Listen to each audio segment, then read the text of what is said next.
Welcome, everybody. We're going to be continuing our Bible study, Divine Principle Bible Study 101 this evening. And the topic this evening is the principles of restoration. This is part 2, the foundation for the Messiah. In our last presentation, we looked at the purpose of restoration and the fundamental principles behind the restoration process, if you recall. And today I will present the second part of our study, which will study how those basic principles of restoration have been applied by God throughout history. So rather than just the kind of theoretical principles, we'll see them in applications throughout the Bible and throughout history. And again, this presentation, this part we call the foundation for the Messiah.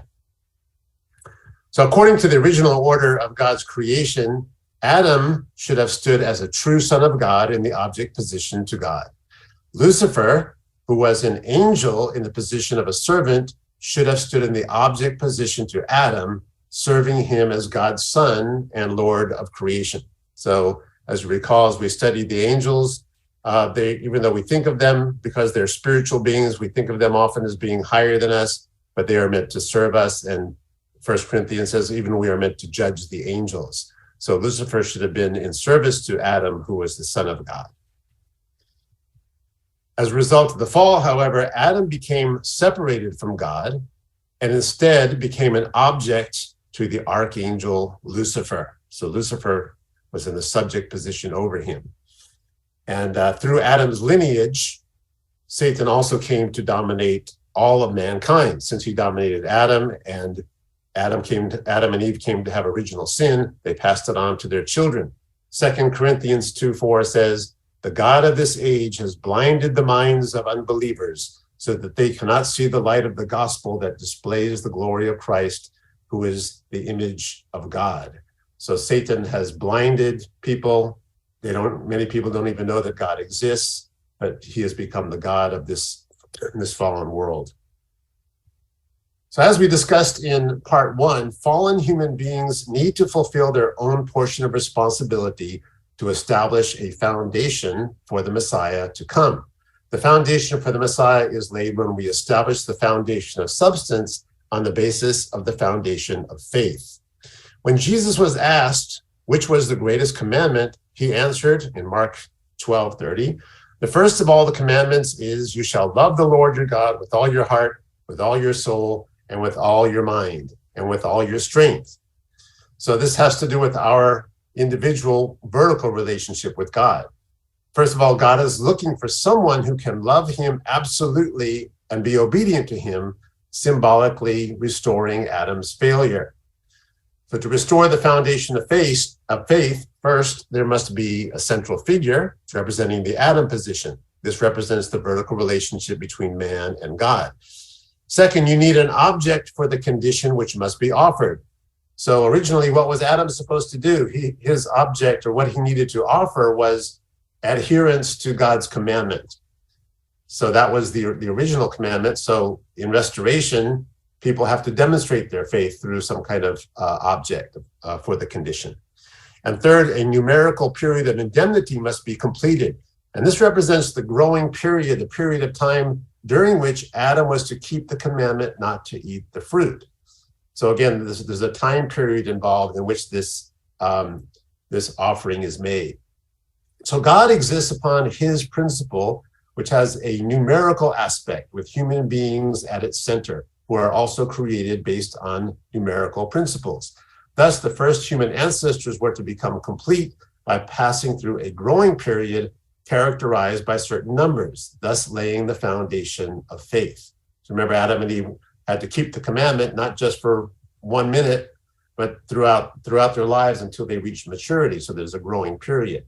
And historically, we've seen many examples in the Bible where there are certain numerical periods, such as besides the 3 stages of growth, there are 12 disciples, people fasting for 40 days, and we see certain numbers appearing over and over in the Bible, and we'll see some of those. So those are some of the time periods in which this foundation of faith is established. In order to lay the foundation of substance, a fallen person must make the indemnity condition to remove the fallen nature. And this takes place by reversing the conditions of the fall, which involve the relationship between the archangel and Adam. Remember, the first one, the foundation of faith, had more to do with a person's relationship with God, and then the foundation of substance is more the relationship, restoring the relationship between the archangel and Adam. So this is the horizontal relationship between created beings, which was originally to reflect the characteristics of God's true and pure love. Mark 12:31, it says, the second great commandment is this: you shall love your neighbor as yourself. There is no other commandment greater than these. So this is the indemnity condition to remove the fallen nature, which can often be seen in the Bible in the relationships between central figures and the people around them. When the foundation of faith and the foundation of substance are completed successfully, the foundation to receive the Messiah is established. So for the providence of restoration to be accomplished in Adam's family, the members of his family had to make certain conditions of indemnity to restore the foundation of faith and the foundation of substance. Had both conditions been successfully established in Adam's family, the foundation for the Messiah would have been established, and the Messiah could have come to Adam's family. If we think about God's parental heart, his love for his children, and how painful it was to be separated from his children, God wanted to have his children return to him as soon as possible. And we can think about how quickly world restoration could have been accomplished had the Messiah been able to come to Adam's family, which was the only family in the world. Just one family God would need to restore and bring back to him. So let's study how God attempted to guide Adam's family to fulfill the conditions of indemnity for restoration. We read the story in Genesis chapter 4, verses 3-7, story of Cain and Abel. In the course of time, of course, these were Adam and Eve's sons, Cain and Abel. In the course of time, Cain brought an offering of the fruit of the ground. And Abel also brought an offering, the firstlings of his flock and their fat portions, from some of the firstborn of his flock. The Lord looked with favor on Abel and his offering, but had no regard for Cain's offering. The Lord said to Cain, "Why are you angry, and why has your countenance fallen? If you do well, will you not be accepted? And if you do not do well, sin lies at the door, and its desire is for you, but you should rule over it."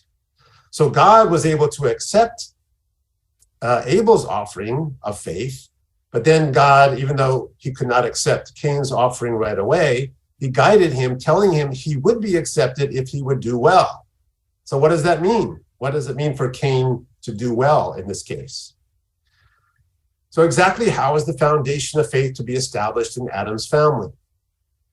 To restore through indemnity the foundation of faith, conditions to separate from Satan must be established.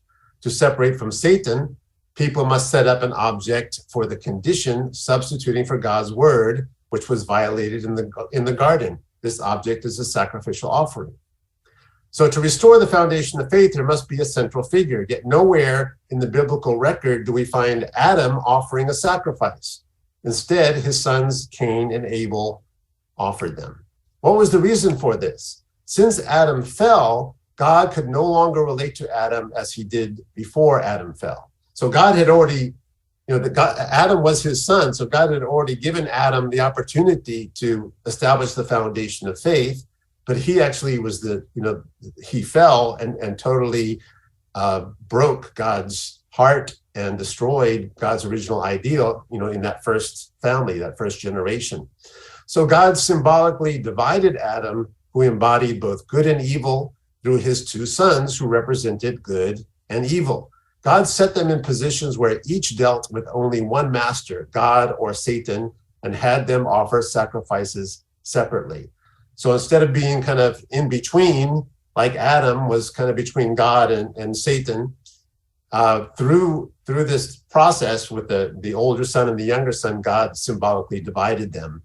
So Cain was designated to be on the side of Satan and evil because he represented the first fallen act by Eve with the archangel, right? He wasn't literally the child of that relationship, but he represented that first sinful act. Therefore, he was in the position to relate to Satan.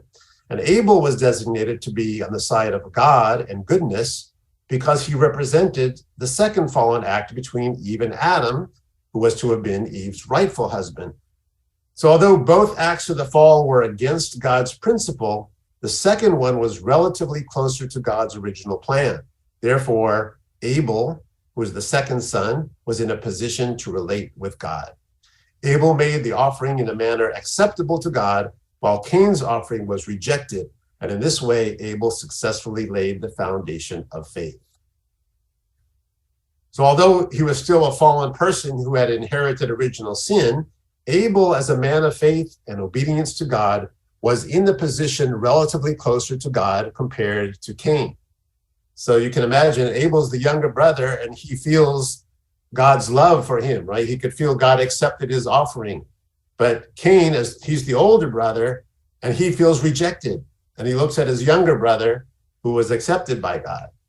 So just as Lucifer was created before Adam, Cain, as the elder son, stood in a similar position as the elder brother of Abel. As the being created before Adam, Lucifer struggled to humble himself to Adam, who was in the position of being closer to God than himself. So again, going back to the relationship in the Garden of Eden with Adam and Eve and Lucifer. So Lucifer said, I was here first. God created me first. So why is God giving all these blessings to Adam and not to me? Right? Even though Lucifer was not a human being, was not in the position of God's son, but still he was there first, and he felt that some jealousy towards Adam and the love that Adam was receiving. So Cain experienced the same feelings as Lucifer, the four fallen natures. God's requirement of Cain was for him to overcome his fallen natures and maintain his humility in front of God and Abel, symbolically restoring what Lucifer could not do in front of God and Adam. So again, this is what it meant for Cain to do well, was to overcome those fallen natures and humble himself. So God promised Cain again in Genesis 4:6-7, why are you angry? Why is your face downcast? If you do what is right, will you not be accepted? But if you do not do what is right, sin is crouching at your door. It desires to have you, but you must rule over it. So to remove the fallen nature, a person must make an indemnity condition separating from Satan, taking a course which reverses the process through which human beings initially acquired the fallen nature. Had Cain fulfilled the indemnity condition to remove the fallen nature, in other words, had he done what is right and mastered the sin that was crouching at the door, God would have gladly accepted his offering. The foundation of substance would then have been laid in Adam's family. So let's just quickly review the four characteristics of the fallen nature and see how they applied in this situation. And these fallen natures had to be reversed in the relationship between Abel and Cain. So in the story of the fall, Genesis chapter 3, now the serpent was more subtle than any other wild creature that the Lord God had made. He said to the woman, did God say you shall not eat, of the tree of the garden? And it goes on from there as we studied in the fall of man. So the archangel fell because he did not love Adam as God loved him. Right? So when the archangel looked at Adam, did he say, oh, God loves Adam, so I'm going to love Adam too? No, he didn't. He failed to do that. He should have. But rather he envied Adam, who was receiving more love from God than he was himself. This is the first fallen nature, which is failing to take God's standpoint. Secondly, the archangel fell because he did not respect Adam as God's mediator and did not receive God's love through him. Rather, he attempted to seize Adam's position. This is the second fallen nature, leaving one's proper position. And thirdly, the archangel claimed dominion over Eve and Adam, who were his rightful lords. So he should have been under them in a sense, right, as their servant, but instead he took dominion over them. And this is the third fallen nature, reversing dominion. And fourthly, the archangel conveyed to Eve his evil will, and through Eve multiplied that evil will to Adam. And this is the fourth fallen nature, multiplying evil. So in order to make the condition to remove these characteristics of the fallen nature, first of all, Cain, who stood in the archangel's position, should have taken God's standpoint by loving Abel, who stood in Adam's position. Cain should have received God's love through Abel, respecting him as God's mediator. right? So, if he was really humble, he could have looked at Abel, talked to his brother and said, Abel, I see God received your offering. He didn't receive mine. Maybe, am I doing something wrong? Please help me, right? He could have humbled himself. So Cain should have been obediently submitted to Abel, accepting Abel's guidance and direction in relating to God. Cain should have learned God's will from Abel, multiplying goodness. And although Cain would experience the same fallen characteristics that the archangel had, it was his responsibility to make the indemnity condition to overcome those tendencies and humbly unite with Abel. But instead, what happened? Cain killed Abel. In murdering Abel, Cain repeated the sin of the archangel. Just as Lucifer failed to see Adam from God's viewpoint and eventually brought about the spiritual death of Adam and Eve, Cain failed to see Abel from God's viewpoint, killing the person who stood in the position of the one God loved most. Thus, Adam's family failed to lay the foundation of restoration. Consequently, God's providence of restoration through Adam's family could not be fulfilled. When Abel made his sacrifice in a manner acceptable to God, he fulfilled the indemnity condition to restore the foundation of faith and firmly secured his position as the central figure of the substantial offering. However, when Cain murdered Abel, they failed to fulfill the foundation of substance. Hence, neither the foundation of substance nor the foundation for the Messiah could be established. God's providence of restoration in Adam's family came to naught. Since Cain killed Abel, how could God send the Messiah to that family? Right? Think about it. If Cain was jealous of Abel and then ended up killing Abel, if the Messiah were to come to that family, what would happen? So, especially with the Messiah, who's the perfect incarnation of God and the embodiment of God. Tragically, there was no foundation to receive the Messiah in Adam's family. So the events in Adam's family shows us why the foundation for the Messiah must be established before the Messiah comes. Then what are the key lessons we can learn from Adam's family? The failure of God's providence of restoration in Adam's family teaches us something about God's conditional predestination of the accomplishment of his will and his absolute respect for the human portion of responsibility. So sometimes we say God is in control, right? God, anything that happens is God's will, right? But obviously, if that was the case, then the fall of man never would have happened. Cain would have never killed Abel, and so many other evil things never would have happened. So God never takes away human portion of responsibility. So the fulfillment of God's will in any particular circumstance absolutely depends on the fulfillment of man's portion of responsibility. Even after Cain killed Abel, God began a new chapter of his providence by raising Seth in Abel's place. This shows us that God has absolutely predestined that his will shall one day be fulfilled, even though his predestination concerning any individual human beings is conditional. Right? So God cannot determine if a particular person will fulfill their responsibility or not, because we have our free will and responsibility. But God can determine that one day he will fulfill his will. And thirdly, through the offerings of Cain and Abel, God teaches us that fallen people must constantly seek for an Abel-type person. By honoring, obeying, and following him, we can accomplish God's will even without understanding every aspect of it.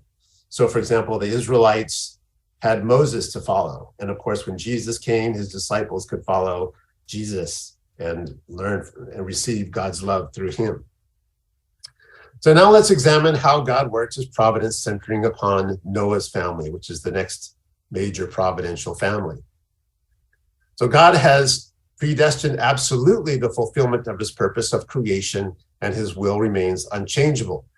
God, on the foundation of the loyal heart that Abel demonstrated, chose his brother Seth in his place. And then from among Seth's descendants, God chose Noah's family and commenced a new chapter in his providence.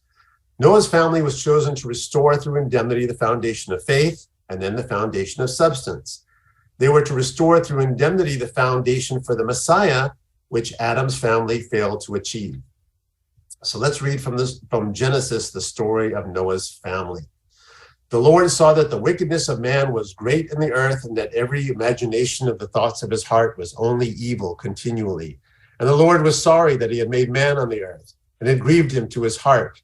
So the Lord said, I will blot out man, whom I have created from the face of the ground, man and beast and creeping things and birds of the air, for I am sorry that I have made them. But Noah found favor in the eyes of the Lord. So sometimes people are shocked again when they read that God was sorry that he made man on earth when man was so rebellious, but still he found Noah through whom he could work. Then why did God choose Noah to be the central figure to establish the foundation of faith? Genesis 6:9 says, Noah was a righteous man, blameless in his generation. Noah walked with God. So there are several reasons why God chose Noah to be the central figure of faith. So first, from Adam to Noah, there were 10 generations or 1,600 years. And as I mentioned previously, there are certain numerical time periods that God works through in creation and in recreation or restoration. The number 10 represents perfection. The number 40 often represents separation from Satan. And 1,600 years is 40 times 40. So again, we will see these types of numbers time and time again throughout the Bible. And secondly, Noah was the second ancestor of humanity. If we think about that, right? Just as Adam was created to be the ancestor of all humanity, Noah became the ancestor of all people after him. So actually, we're all descendants of Noah, aren't we? We can say we're descendants of Adam, but we're actually all descendants of Noah because he was the only one left after the flood. And according to the Bible, Noah worked for 120 years on the mountaintop to build the ark according to God's instruction, and for the reasons listed here, was qualified to make the symbolic offering to God. So again, he had absolute obedience to God. He stood on the foundation of Abel's heart. He was a descendant of Seth, and he was a righteous man. So how was the foundation of faith fulfilled in Noah's family? The object for the condition by which Noah was able to restore the foundation of faith was the ark.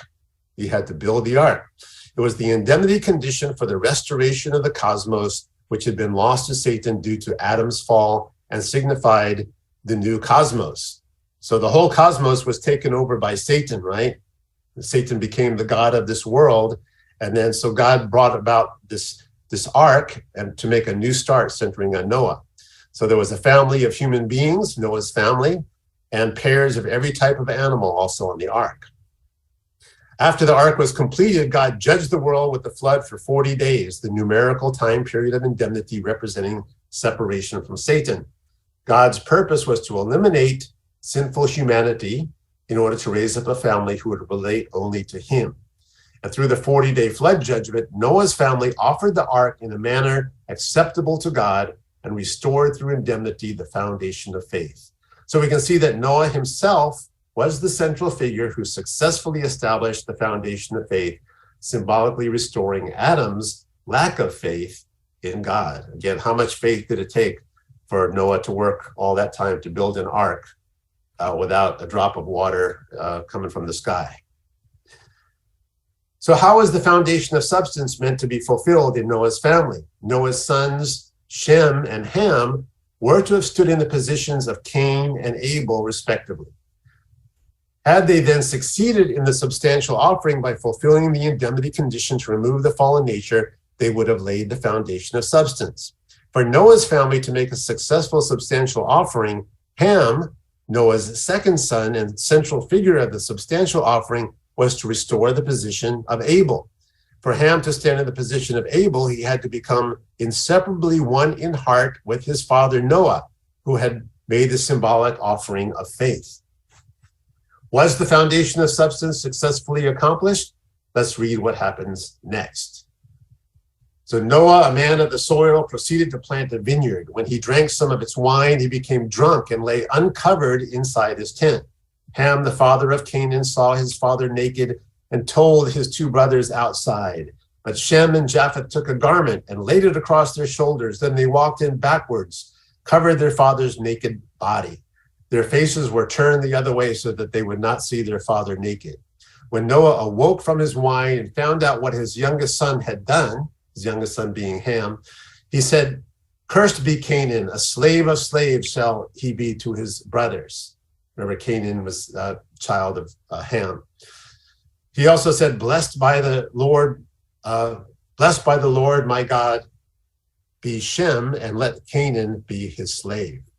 So instead of being able to properly bless Ham as he wanted to, Ham actually led his brothers in an act of shame and distrust towards his father Noah.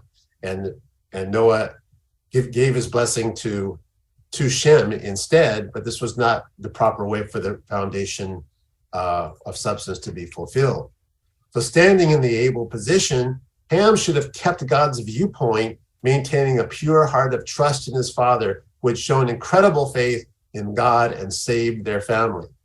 Right, so after all those years of Noah, building that ark, and probably the children thought he was crazy, but finally they should have totally trusted him. And then what ended up happening is that Ham judged his father.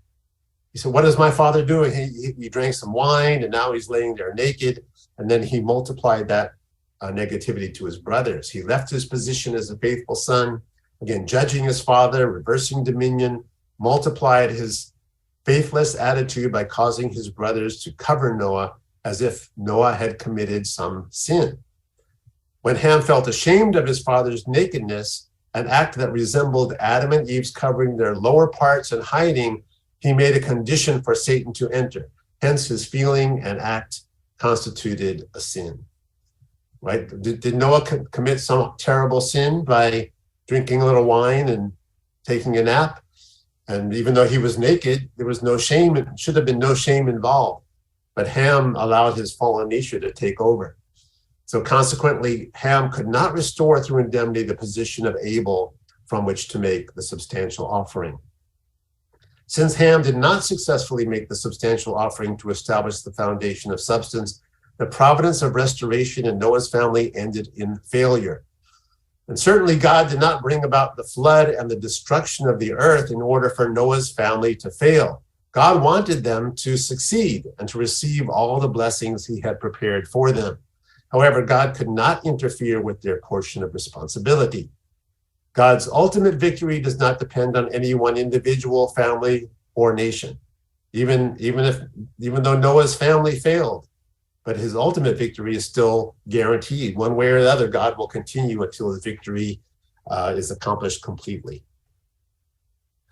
So next, let's take a look at the third major family in the providence, which is centering on Abraham's family.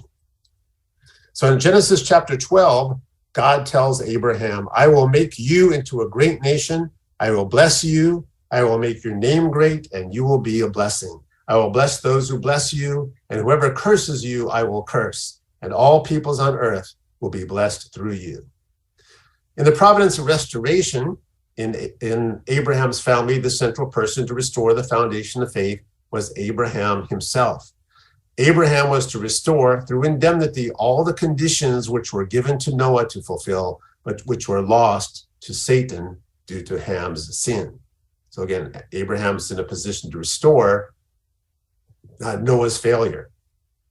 Abraham was to inherit the mission of Noah, which was the mission of Adam. In this capacity, he represented the restored Adam. As God had blessed Adam, God also blessed Noah and Abraham to make a great nation and be the source of blessing. So what sort of offering did God ask Abraham to make? We read in Genesis chapter 15, verse 9, "So the Lord said to him, bring me a heifer, a goat, and a ram, each 3 years old, along with a dove and a young pigeon." So God commanded Abraham to offer 2 birds, a goat and a ram, and a heifer. And these were the conditional objects which he needed to offer to restore the foundation of faith. So what was the significance of this offering? Number 1, it was an object for the condition to restore all that Adam's family was supposed to accomplish through Cain's and Abel's sacrifices. Number 2, it was an object for the condition to restore all that Noah's family was trying to accomplish through the dispensation of the ark. So these three levels of sacrifices, They symbolize the cosmos, which is completed through 3 stages of the growing period. The dove and pigeon represented the formation stage, ram and goat, the growth stage, and the heifer, the completion stage. Abraham was supposed to restore all at once the long providence which God had conducted through the 3 providential generations of Adam, Noah, and Abraham. So what happened when Abraham made his offering? In Genesis 15:10-11, we read, "And he brought him all these, cut them in 2, and laid each half over the other. But he did not cut the birds in 2. And when birds of prey came down upon the carcasses, Abram drove them away." So he was supposed to cut everything in 2, again, representing dividing good and evil, but he did not do that with the birds. And then the birds of prey came to take them away. So what was the significance of this? Because Abraham did not cut the doves in 2 as he should have, these birds of prey came down and defiled the sacrifices. But his mistake had the effect of acknowledging Satan's claim of possession over the sacrifices. Through his failure in the symbolic offering, all the conditions God intended to restore through it were lost. And as a consequence, Abraham's descendants had to suffer oppression and slavery for 400 years in the land of Egypt. Due to Abraham's failure with the animal offering, the providence centered on Abraham had to be prolonged for 3 generations of Abraham, Isaac, and Jacob. So what may have seemed to be, a small part of the offering was very significant. And that's also some lesson, right? Even something which may seem very small or relatively insignificant may be very critical. And in this case, it absolutely was. Then why did God continue to work with Abraham even after he failed the offering and the animals? Abraham's family was the 3rd attempt, which represents completion according to God's principle, the completion stage. Because it was the 3rd dispensation, so it had to be concluded at that time.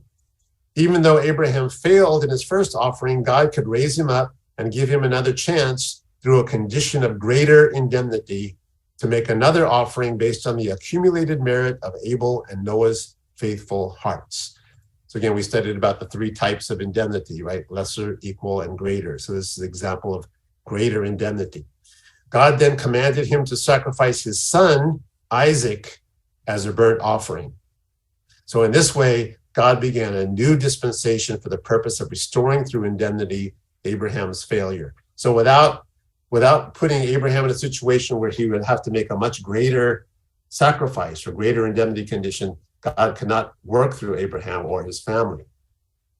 In Genesis 22:9-10, we read, "When they came to the place of which God had told him, Abraham built an altar there and laid the wood in order and bound Isaac his son and laid him on the altar upon the wood. Then he reached out his hand and took the knife to slay his son."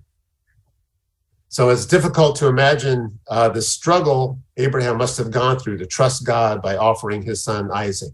Right? It's one thing to offer some wild animal or any kind of animal, but to offer your son, how difficult that was.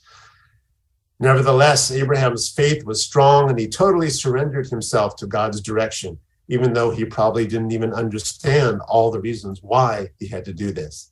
But he just had to absolutely 100% humble himself, submit himself to God and to his word. So just as Abraham was about to slay Isaac, God sent a message to him through an angel. In Genesis 22:11-12, we read, "But the angel of the Lord called out to him from heaven, 'Abraham, Abraham, here I am.' He replied, 'Do not lay a hand on the boy,' he said. 'Do not do anything to him. Now I know that you fear God, because you have not withheld from me your son, your only son.' So when God saw that Abraham was willing to offer his son, God stopped Abraham and acknowledged his condition of faith. So God did not actually want the blood of Isaac or didn't want to kill Isaac, right? He just needed Abraham to make that greater indemnity condition and demonstrate his 100% willingness to be obedient to God. So what was the result of Abraham's willingness to offer his son Isaac? Abraham's zeal to do God's will and his resolute actions carried out with absolute faith, obedience, and loyalty lifted him up to the position of already having killed Isaac. Therefore, he completely separated Satan from Isaac. Because Abraham succeeded in his offering of Isaac, the providence of restoration could be carried out by his son Isaac. When Abraham had put forth his hand and took the knife to slay Isaac, Isaac totally united with his father. Isaac himself was willing to die if that was required of him. He totally trusted his father. And Isaac's humble obedience to his father allowed Abraham to make him the offering as commanded by God. This also restored the failure of Ham, who failed to unite with the heart of his father Noah, who was totally faithful to God. So to establish the foundation for the Messiah in Isaac's family, the foundation of substance had to be laid next. For this purpose, Isaac's sons, Esau and Jacob, had to be placed in the divided positions of Cain and Abel, respectively.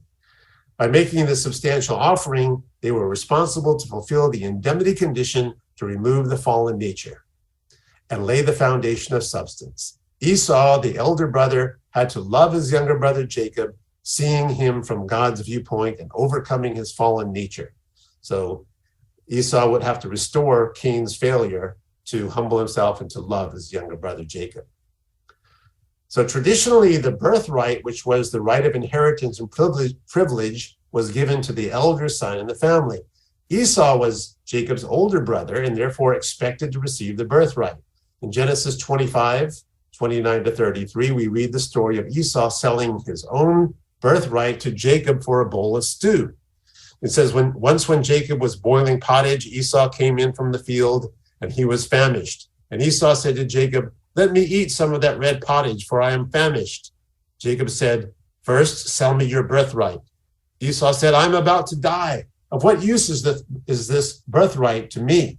Jacob said, "Swear to me first." So he swore to him and sold his birthright to Jacob. Then later we read that when Isaac was near death, Jacob tricked his father, who was blind at that time. He tricked Isaac into giving him his blessing by pretending to be Esau.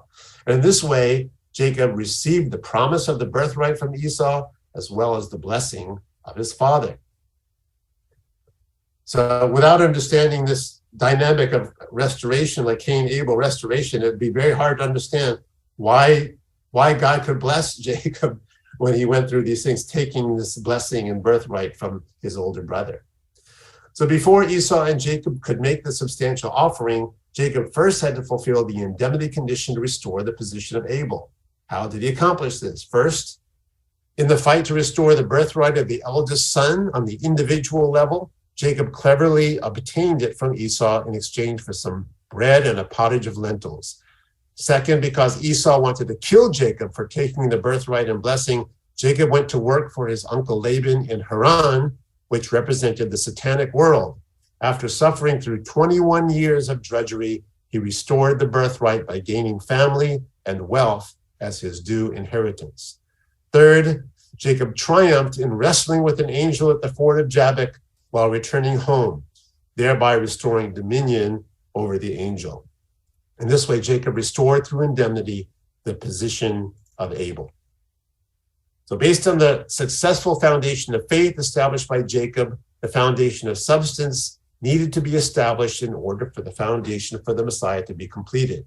In Genesis chapter 33, we read the beautiful story of the reunion of Jacob and Esau. Jacob looked up, and there was Esau coming with his 400 men. So he divided the children among Leah, Rachel, and the 2 female servants. He put the female servants and their children in front, Leah and her children next, and Rachel and Joseph in the rear. He himself went on ahead and bowed down to the ground 7 times as he approached his brother. But Esau ran to meet Jacob and embraced him. He threw his arms around his neck and kissed him. And they wept. When Esau looked up and saw the women and children, "Who are these with you?" he asked. Jacob answered, "They are the children of God. They are the children God has graciously given your servant."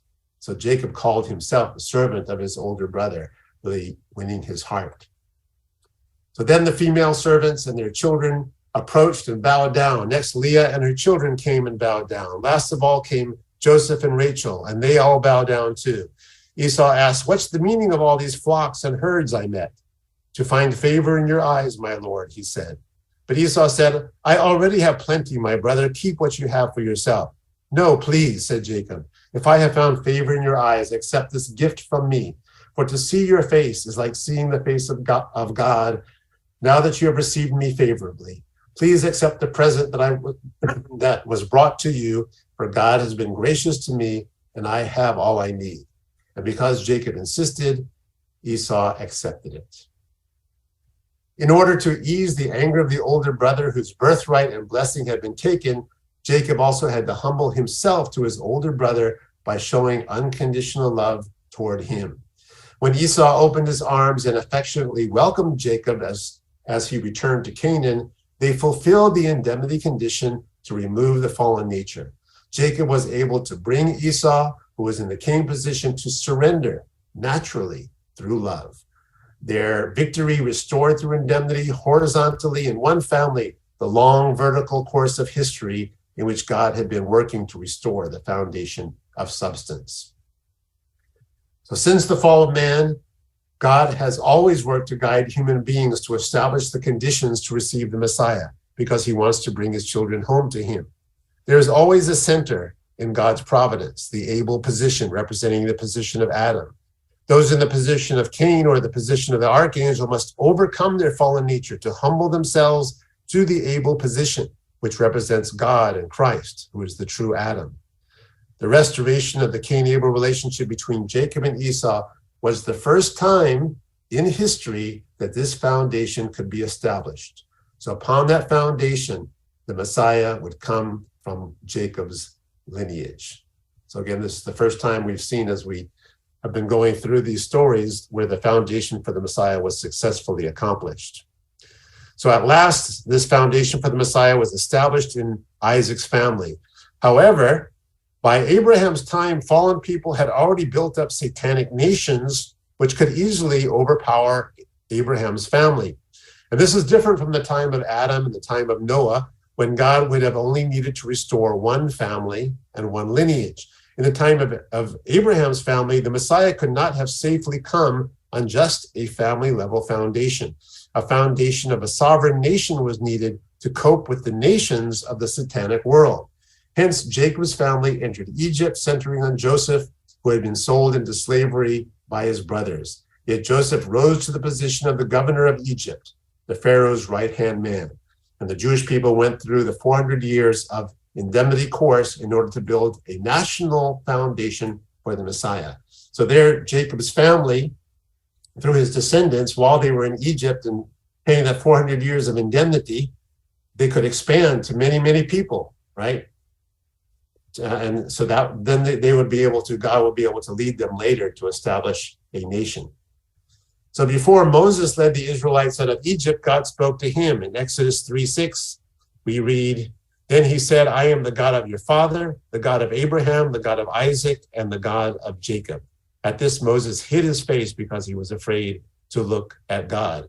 So I don't know if everybody had thought about it this before, but why did God identify himself this way? Why did he define himself as the God of Abraham, the God of Isaac, and Jacob?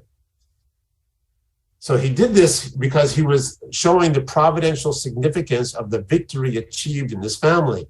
Jacob, as the central figure who laid the foundation for the Messiah in Isaac's family, was responsible to shoulder Abraham's sin. The providence centering on Isaac was prolonged into the providence centering on Jacob. And Jacob was also responsible to embark upon an indemnity course to realize on the national level the will which had been entrusted to God. Therefore, as was the case with Abraham and Isaac, God regarded Abraham, Isaac, and Jacob as the same person with respect to his will, even though they were three different people. So God saw them all as one offering and one central line. And again, they were the first ones who established the foundation to receive the Messiah, which God had been trying to do for so many years. So the model course successfully established by Jacob can later be seen in the courses of Moses. And we won't go into that in detail in Divine Principle Bible Study 101. And also in Jesus' course, we can find very similar things going on. So Jacob, who's in the able position, won back the birthright of the firstborn son. Esau, in the king position, was in the position of the fallen archangel. This represented Adam restoring dominion over the archangel. So first of all, Jacob triumphed as an individual in a struggle with Esau to win his birthright. He entered Haran as a family, triumphed in the 21-year struggle to win the birthright. Thirdly, he was victorious in the fight with the angel and restored the indemnity condition to restore dominion over the angel. Thereupon, he received the name Israel. Remember, Israel was that was the name of Jacob, that God gave him the name Israel, laying the groundwork upon which the chosen people would be established. And fourthly, after returning to Canaan with these victories and meeting his brother Esau, Jacob fulfilled the indemnity condition to remove the fallen nature. So God's work in history, starting from the time of Jacob's victory, was to expand the foundation for the Messiah to the national level. So already this foundation was established victoriously in the family level. God needed to expand it to create a nation. Only after establishing a sovereign nation could Jesus be born among the descendants of Jacob. If Jesus could have been welcomed by the Jewish people in the small nation of Israel, the kingdom would have started there and spread to the world level. So God needed for that his kingdom on earth to be established at least on the national level to begin with. Jesus constantly preached about the establishment of the kingdom and asked us to pray for it to be established on earth. In the Lord's Prayer in Matthew chapter 6, Jesus taught us to pray like this: Our Father, which art in heaven, hallowed be thy name. Thy kingdom come, thy will be done in earth as it is in heaven. So God's purpose of creation is not for heaven to be only a place that you go after you die. Heaven is to be established by his children on earth through the accomplishment of the three blessings. Once they complete their time on earth, they would move on to heaven in the spiritual world for eternity. So remember, that was God's plan in the beginning, and that's still, that plan never changed. This is the very purpose for which God has been guiding his children throughout human history, and he will not stop until victory is won. And that's the presentation for tonight. Thank you.